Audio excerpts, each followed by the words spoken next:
बच्चों, इस वीडियो को 2 लाख लोग देख चुके हैं और आप अब आए हो। खैर, अब आ ही गए तो इस टॉपिक को आसान से आसान बना देते हैं, वो भी आपके लिए। तो देर किस चीज की बच्चों, पहली बात तो टेंशन भूल जाओ, क्योंकि आज हम संस्कृत अव्यय करने वाले हैं, और वो भी एक ऐसी ट्रिक के साथ जिसको समझने के बाद आपके फुल मार्क्स पक्के, यानी 100%।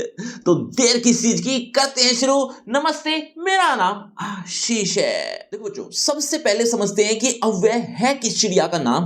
ध्यान से सुनो, अ प्लस व्यय, अव्यय। व्यय का मतलब होता है खर्च होना या बदलना। अव्यय का मतलब हुआ जो कभी ना बदले। ये संस्कृत के वो जिद्दी शब्द होते हैं जिसमें चाहे लड़का हो यानी पुल्लिंग हो, या फिर लड़की यानी स्त्रीलिंग, चाहे एक इंसान हो या हजारों इंसान, ये अपनी शक्ल कभी नहीं बदलते। ये जैसे हैं वैसे ही रहेंगे हमेशा। यही सेम चीज मैंने हिंदी अव्यय में भी समझाई थी। उसमें भी मैंने एक एग्जांपल लिया था, उसी एग्जांपल से आपको और अच्छे समझ में आएगा। देखो, कुछ इस तरह से बताया था मैंने। सबसे पहले कि अव्यय या अविकारी है क्या, इसको समझने के लिए एक वाक्य ले लेता हूं। मैं यहां पढ़ता हूं। देखो, लिंग के 2 रूप होते हैं, 2 भेद होते हैं मुख्य रूप से। पहला पुल्लिंग, दूसरा स्त्रीलिंग। ये जो आप वाक्य देख रहे हैं ये पुल्लिंग है। इस वाक्य को हमें स्त्रीलिंग में बदलना है। एक बार बदल के देखो, मैं यहां पढ़ती हूं। अब लिंग बदलने से बाकी सब कुछ तो वैसा ही रहा, बस एक शब्द बदल गया। वो शब्द को मैं सर्कल कर लेता हूं, गोला लगा देता हूं। क्यों, वो भी मैं आपको बताऊंगा, बस देखते रहना। मैं आपको अव्यय ही समझा रहा हूं। अब वचन, वचन के 2 भेद होते हैं, एक वचन और बहुवचन। इस वाक्य को देखें तो ये एक वचन है, इसको हमें अब बहुवचन में बदलना है। क्या बनेगा, वाक्य बनेगा हम यहां पढ़ते हैं। अब वचन बदलने से ये 3 शब्द बदल गए, जिसको मैंने सर्कल कर लिया। अब एक आखिरी काल और देखो। काल के 3 भेद होते हैं, भूतकाल, वर्तमान काल और भविष्य काल। अब ये वाक्य देखें तो ये वर्तमान काल है, इसे अब हमें भूतकाल में बदलना है। वाक्य बनेगा मैं यहां पढ़ता था। हूं की जगह था हो गया, है ना। अब भविष्य काल में बदलो, मैं यहां पढ़ूंगा, मतलब ये बदल गया। अब ध्यान से देखो तो आपको पता चलेगा कि मैंने लिंग, वचन, काल, ये तीनों बदल बदल कर देख लिए। सारे शब्द बदल गए, सिर्फ एक शब्द को छोड़ के, वो शब्द था यहां।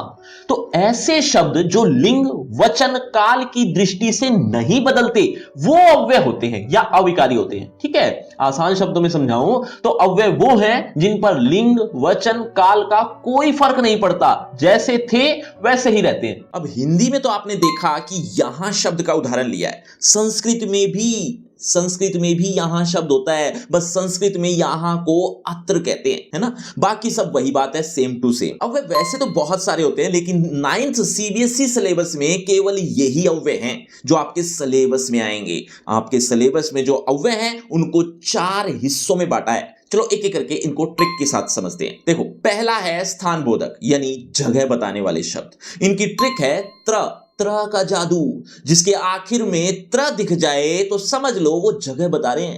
जैसे अत्र में त्र आया हुआ है ना, अत्र का मतलब होता है यहां, तत्र वहां, अन्यत्र दूसरी जगह, सर्वत्र सब जगह, यत्र जहां, एकत्र एक जगह या फिर इकट्ठा करना, उभयत्र मतलब दोनों जगह। इन सब में त्र आया है, इसीलिए कह रहा था त्र का जादू जहां भी दिखे वो समझ जाना ये स्थान बोधक अव्यय हैं। ठीक है बच्चों, चिंता मत करो, कैसे आपको सोल्व करना है, किस तरह के क्वेश्चंस आएंगे एग्जाम में, ये सब कुछ बताने वाला हूं। बस पहले थोड़ा देख लो, सुन लो। दूसरा है काल बोधक, यानी समय बताने वाले।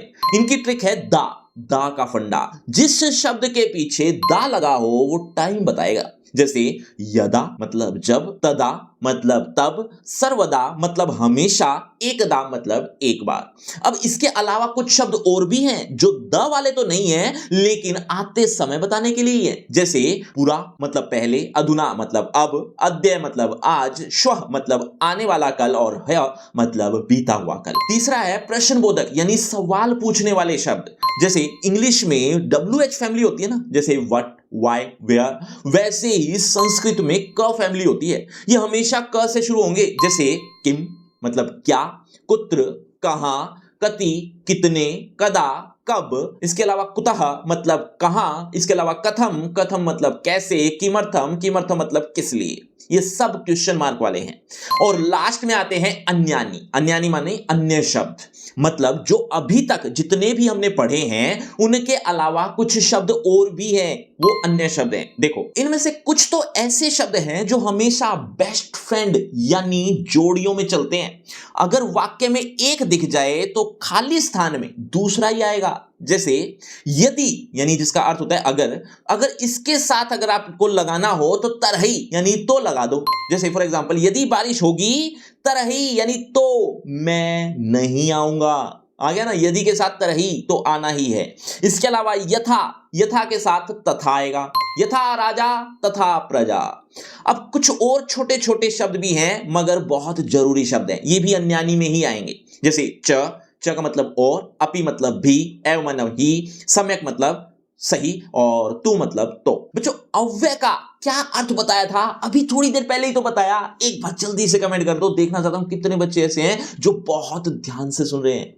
अब सबसे काम की बात क्या कि पेपर में सवाल कैसे आएगा और हमें सॉल्व कैसे करना है। बच्चों संस्कृत में जितने भी अव्यय हैं उनसे रिलेटेड दो तरह के क्वेश्चंस आते हैं। पहला कि आपको एक अव्यय मिल जाएगा, मतलब एक संस्कृत का शब्द मिल जाएगा जिसका आपको हिंदी में अर्थ लिखना है। अर्थ लिखने के बाद एक संस्कृत में वाक्य भी बनाना है, और वो वाक्य जो बनाओगे, वो सेंटेंस जो बनाओगे, वो सेंटेंस में ये वाला जो शब्द था संस्कृत में अव्यय था वो यूज हो जाए। ये इस तरीके से वाक्य में प्रयोग करते हुए आपको लिखना है।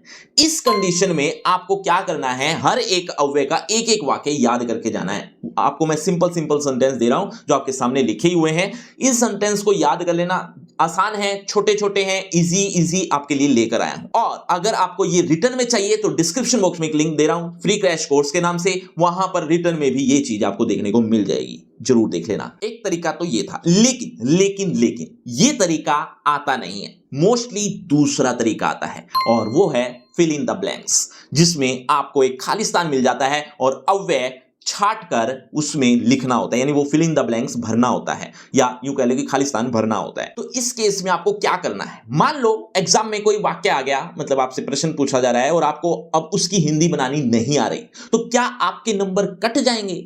नहीं, अरे बिल्कुल भी नहीं। आपको पूरा वाक्य नहीं पढ़ना, सिर्फ सुराग ढूंढने, सुराग।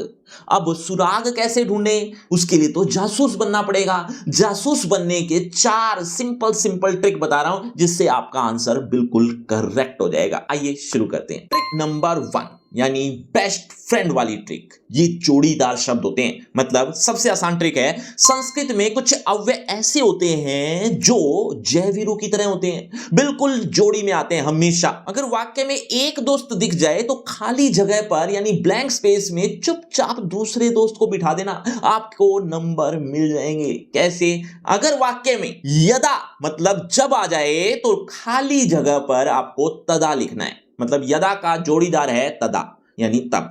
ऐसे ही यत्र आ जाए तो तत्र, मतलब यत्र का दोस्त है तत्र। और इसी तरह से यथा का दोस्त तथा। इसी तरह से यदि अगर आ गया तो वो पहले ही बता चुका हूं तरही लिखना होगा, मतलब ये जोड़ीदार शब्द हैं, जय वीरू वाले शब्द हैं। ये एक दोस्त दिख जाए तो दूसरा दोस्त वहीं पर खाली जगह पर भर देना। अब एग्जाम्पल से आपको और अच्छे समझ में आएगा। देखो उदाहरण देखो, खाली स्थान मेघा गर्जती तदा मयूरा नृत्यति। अब बताओ क्या आएगा, वाक्य में तदा आ गया है ना, आ गया ना। अब तदा का दोस्त कौन है? यदा, तो आंसर होगा यदा। ऐसे ही यत्र रामे खाली स्थान श्यामे। अब बताओ यत्र के साथ आता है तत्र, तो हो जाएगा यहां क्या, यत्र राम है तत्र श्याम है, जहां राम है वहां श्याम है। अब इस ट्रिक से ये वाले कुछ अव्यय तो कवर हो गए। अब आगे देखो ट्रिक नंबर 2 यानी 2 क्वेश्चन मार्क वाली, यानी ऐसी ट्रिक जिसमें प्रश्न पूछे जाते हैं। अब ये ट्रिक तो ऐसी है कि अंधा भी अगर देख ले तो वो भी उसको सोल्व कर दे। अब ऐसा कैसा है, देखो अगर आपको एग्जाम में कोई वाक्य दिख रहा है और बिल्कुल आखिर में उस वाक्य के क्वेश्चन मार्क लगा है, प्रश्नवाचक चिन्ह लगा है, तो वाक्य के अंत में जब क्वेश्चन मार्क है तो ऑब्वियस बात है ये सब यानी क फैमिली वाले जितने भी शब्द हैं इन्हीं में से ही कोई ना कोई एक आने वाला है। किस में से? किम, कुत्र, कति, कदा, कुतः, कथम, किमर्थम, इन सब में से। अब ऑप्शन यानी मंजूषा जो आपको मिलती है उस मंजूषा में देखो और जो भी का फैमिली का उस मंजूषा में हो उसी को वहां पर फिट कर दो। हो गया काम। ट्रिक नंबर 3, टाइम मशीन वाली ट्रिक यानी कालबोधक। अगर वाक्य में समय बताने वाले शब्द भरने हैं तो वाक्य के सबसे आखिरी शब्द यानी वर्ब या क्रिया को देखो। वर्ब यानी क्रिया में आपको पास्ट, प्रेजेंट या फ्यूचर वाला सुराग मिलेगा, पक्का मिलेगा। जैसे अगर फ्यूचर का सुराग दिखे तो आंसर होगा शुभ यानी आने वाला कल। अब फ्यूचर का सुराग दिखेगा कैसे? देखो, अगर आखिरी शब्द में यानी वर्ब में यानी क्रिया में श लगा है, श आधा श और य, जैसे गमिष्यति, पठिष्यति, खादिष्यति, अब इसमें श है तो अगर श दिखे तो समझ लो कल की बात हो रही है यानी फ्यूचर की बात हो रही है ना, तो आंसर होगा श्व यानी आने वाला कल। फॉर एग्जाम्पल, खालिस्तान सोमवार भविष्यति। अब भविष्यति में श आ गया यानी आधा श और य, और ऑप्शन में श्व है तो अपने आप ही समझ लेना उत्तर आएगा श्वः यानी आने वाला कल बनेगा। श्वः सोमवार है भविष्यति, कल सोमवार होगा। अब इसी तरह से अगर पास्ट यानी भूतकाल का सुराग ढूंढना हो तो उसके लिए देखो, अगर आखिरी शब्द में अ से शुरू होने वाला शब्द शुरू हो रहा है, मतलब अ वाला शब्द दिख रहा है, जैसे फॉर एग्जांपल अभवत, अगच्छत, इस तरह के, और या फिर आखिर में आसीत या स्म लिखा हो तो समझ जाना ये भूतकाल है, मतलब भूतकाल की पहचान है ये। और अगर भूतकाल आ गया तो अक्सर 3 में से कोई एक शब्द आएगा। कौन कौन 3 में से? पहला है मतलब बीता हुआ कल, इसके अलावा पुरा यानी पुराने जमाने में या पुराना या बहुत पहले का, या तीसरा शब्द होगा एकदा। एकदा मतलब एक बार। अब एग्जांपल देखो, खालिस्तान एक है का कह आसीत। अब ध्यान से सोचो, आसीत आ गया, इसका मतलब ये तो समझ आ गई कि भूतकाल तो है, लेकिन इन 3 में से कौन सा आएगा? अब ये आप समझ ही गए होंगे, है ना। एक बार एक कौवा था, एक बार के लिए आता है एकदा, तो एकदा ही यूज करोगे, तो ये हो जाएगा एकदा एक है काक है आसीत। और प्रेजेंट यानी वर्तमान काल का सुराग अगर देखना हो तो आखिरी शब्द देखना है। अगर वो आखिरी शब्द नॉर्मल है जैसे अस्ति, भवति, गच्छति, तो आंसर होगा इन 2 में से, यानी अद्य या अधुना। मतलब अद्य मतलब आज, अधुना मतलब अब। तो अब इन दोनों में से जिसका मीनिंग भी आपको फिट बैठने वाला लग रहा हो तो वही आंसर लिख देना। फॉर एग्जाम्पल, खालिस्तान है रविवार है अस्ति। अस्ति बच्चों, खालिस्तान रविवार है तो क्या आ जाएगा?